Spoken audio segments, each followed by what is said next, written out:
തിരുവനന്തപുരത്തുള്ള ആറ്റുകാലമ്മയുടെ ക്ഷേത്രമാണിത്.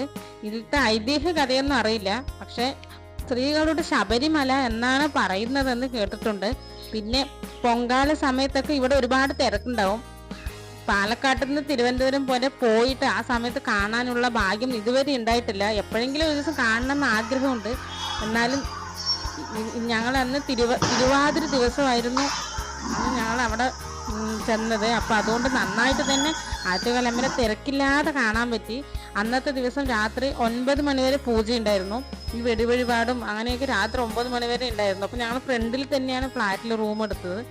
അപ്പൊ അവിടുന്ന് ആ വഴിപാട് നേർച്ചയൊക്കെ ചെയ്യുന്നത് ഞങ്ങൾക്ക് ഇവിടുന്ന് നന്നായിട്ട് കേൾക്കാൻ പറ്റുന്നുണ്ടായിരുന്നു. അപ്പോൾ ഒരു ഭയങ്കര സന്തോഷം തോന്നി.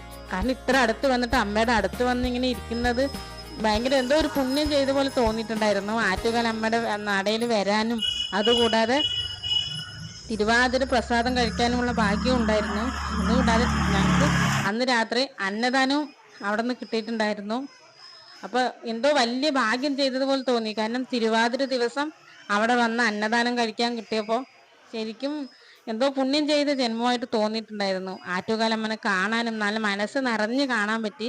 രാത്രിയാണെങ്കിലും അതേപോലെ രാവിലെ ആണെങ്കിലും ഞങ്ങൾക്ക് തൊഴാൻ പറ്റി. ഞങ്ങൾ രാത്രി അന്ന് 9 മണി വരെ ഉണ്ടായിരുന്നു. പിന്നെ ഞങ്ങൾ ഒരു 5 മണിയൊക്കെ ആകുമ്പോഴേ എത്തിയിട്ടുണ്ടായിരുന്നു. 5-5:30 ആകുമ്പോൾ എത്തിയിട്ടുണ്ടായിരുന്നു. അതുകൊണ്ട് 6 മണിയുടെ പൂജയും തിരുവാതിര ആയതുകൊണ്ട് കുറേ നേരം പൂജയുണ്ടായിരുന്നു. കുട്ടികളുടെ അരങ്ങേറ്റം ഉണ്ടായിരുന്നു, അതും കണ്ടിട്ടുണ്ടായിരുന്നു. അങ്ങനെ മറ്റേ ക്ഷേത്ര നടയിൽ കുറേ നേരം ഇരിക്കാൻ പറ്റി.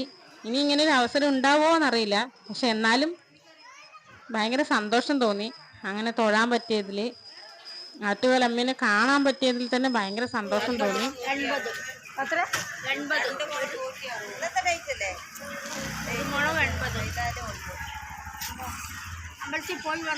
അത് കഴിഞ്ഞാൽ ഉടനെ ഞങ്ങൾ പോയത് പത്മനാഭ ക്ഷേത്രത്തിലായിരുന്നു.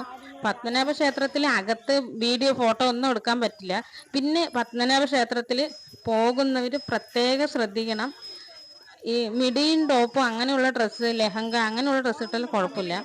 അല്ലാതെ ഇടുന്ന ഡ്രസ്സിന്റെ മേലെ എല്ലാം അവര് ഈ വെള്ള മുണ്ടുണ്ടല്ലോ, മുണ്ട് ഉടുപ്പിക്കുന്നുണ്ട്. പിന്നെ അധികവും മിനിയും ടോപ്പൊക്കെ ആണെങ്കിലും സെറ്റുമായിട്ട് എന്തെങ്കിലും സെറ്റ് മുണ്ടുമായിട്ട് എന്തെങ്കിലും മേച്ചുള്ളത് ഇട്ടില്ല എന്ന് പറഞ്ഞാൽ കളർ ഡ്രസ്സൊക്കെ ആണെന്ന് പറഞ്ഞാൽ അതിന്റെ മേലെ മുണ്ട് ഉടുത്തിട്ട് വേണം കയറാൻ. ചെറിയ കുട്ടികളാണെങ്കിലും അവർ തിരിച്ചു വിടുന്നുണ്ട് മുണ്ട് കൊടുക്കാനായിട്ട്. അപ്പൊ പ്രത്യേകം ശ്രദ്ധിക്കുക.